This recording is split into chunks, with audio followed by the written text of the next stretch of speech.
May the words of my mouth and the meditation of my heart be acceptable in thy sight, O Lord, my rock and my redeemer. Amen. Please be seated.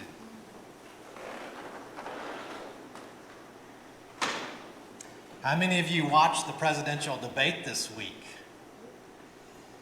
How many of you were stressed out the entire time? It wasn't nearly as stressful as the first one, but it was still pretty stressful.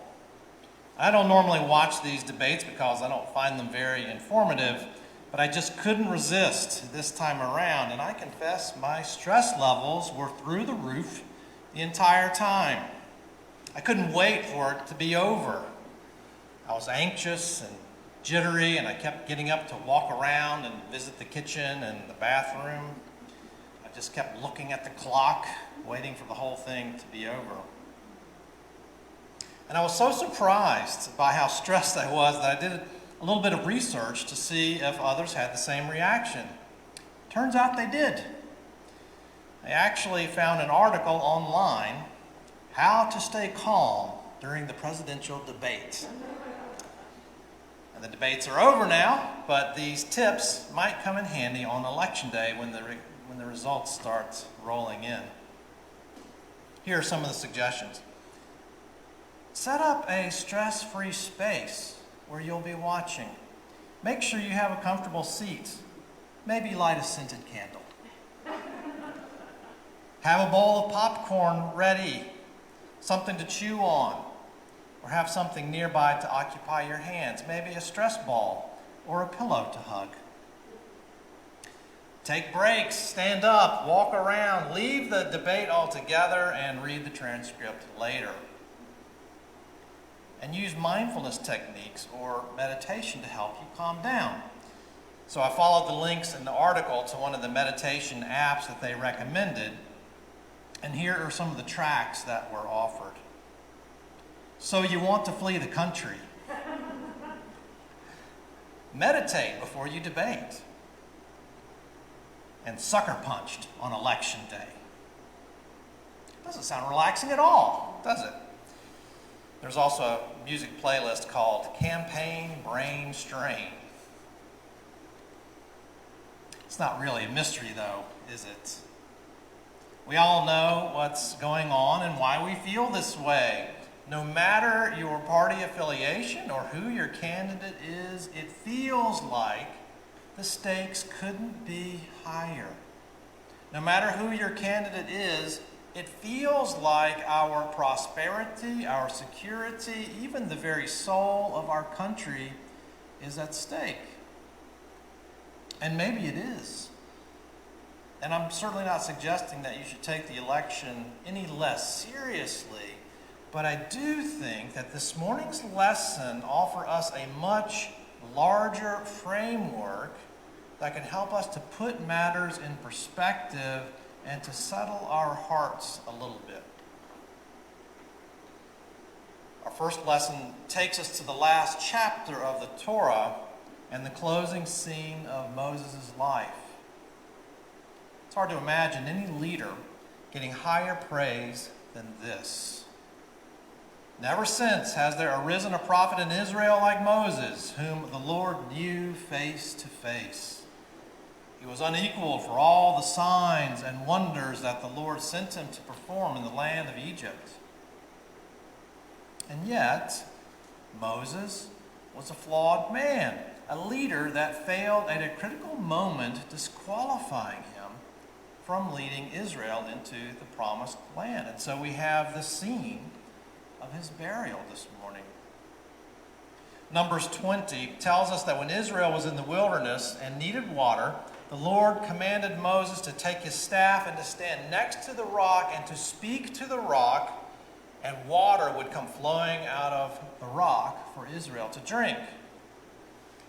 Instead, Moses, in his anger, said, "Listen, you rebels, must we bring you water out of this rock?" And he struck the rock twice with his staff. God's sign of mercy and compassion became a platform for Moses' ego and anger.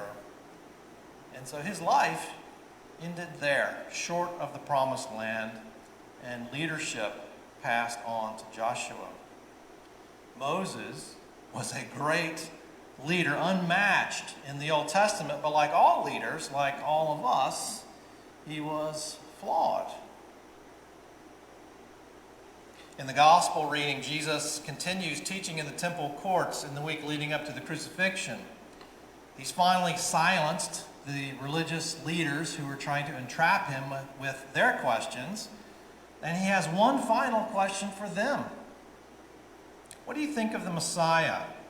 Whose son is he? Son of David, they reply. And then quoting Psalm 110, Jesus asks, if David thus calls him Lord, how can he be his son? Of course, the Messiah is the Son of David. That's one of the Messiah's titles. The Messiah is the fulfillment of God's promise to David that one of his descendants would always sit on the throne. But Jesus is not getting at the Messiah's genetics. Jesus is saying that the Messiah is something more. Yes, he's David's son, but he is also David's Lord. The Messiah is greater than David, greater than Moses, greater than these religious leaders understand or are willing to admit. And the disciples don't even understand fully at this point. And it will take the church a couple of days to figure out how to say it with any precision. But the reality is Jesus, the Messiah, is the divine Son of God. God from God, light from light, true God from true God, begotten, not made, of one being with the Father. Or in the slightly more practical language of the Bible, God is love. And this is how God showed his love among us. He sent his one and only Son into the world that we might live through him. Jesus' greatness and glory is revealed in his love, the love the Father made manifest in the world. And it is the lack of love that is always the undoing of leaders. Moses struck the rock in anger rather than speaking in love.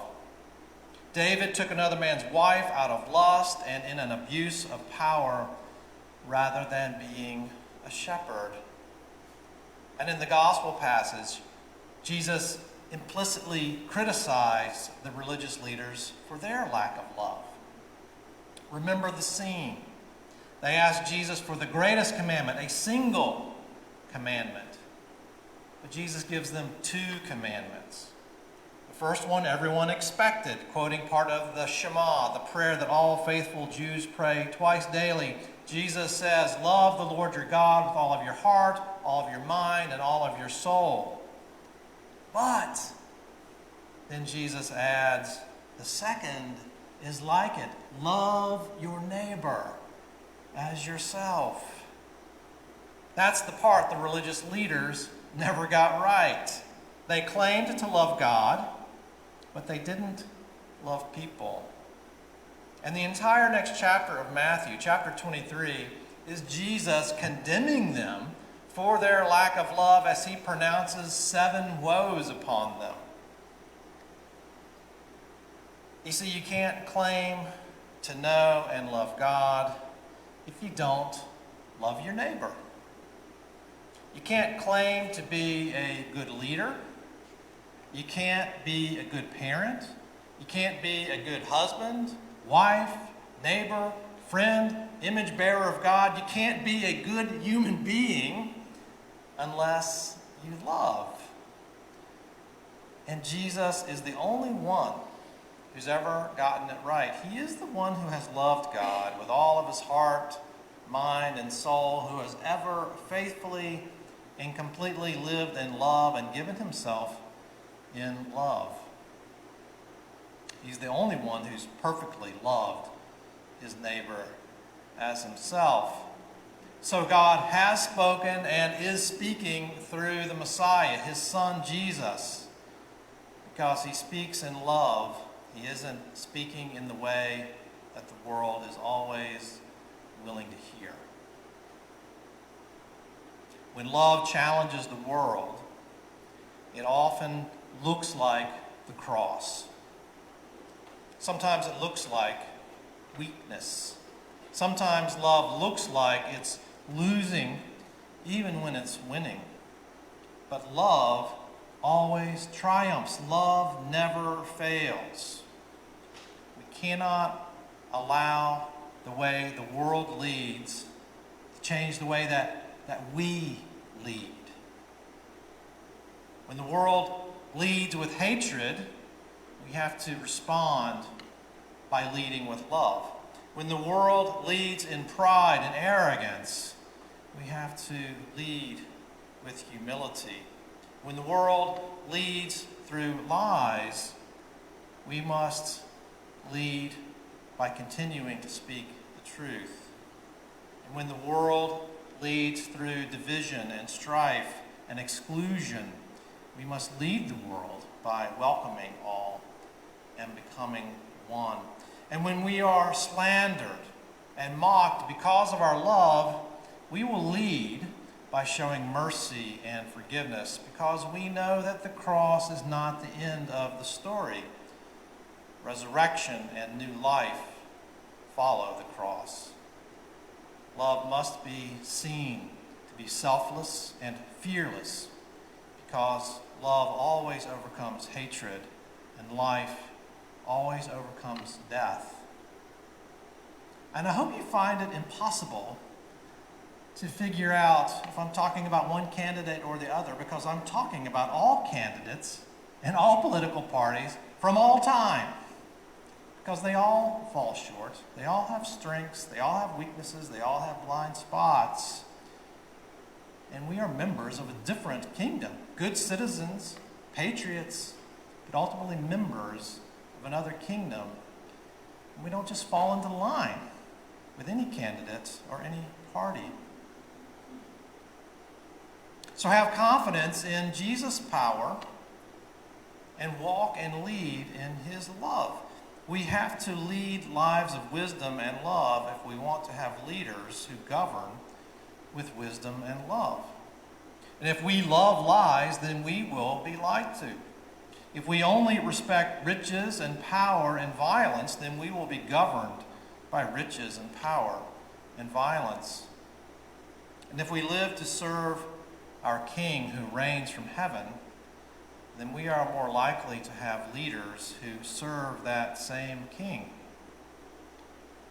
But whoever wins this election, whatever prosperity or perils follow, remember that love has already been enthroned and rules from heaven. And that is where we must fix our eyes and where we must direct our hopes and our prayers. And our faithful Messiah, who never ceases to intercede for us, will govern and guide us always. Amen.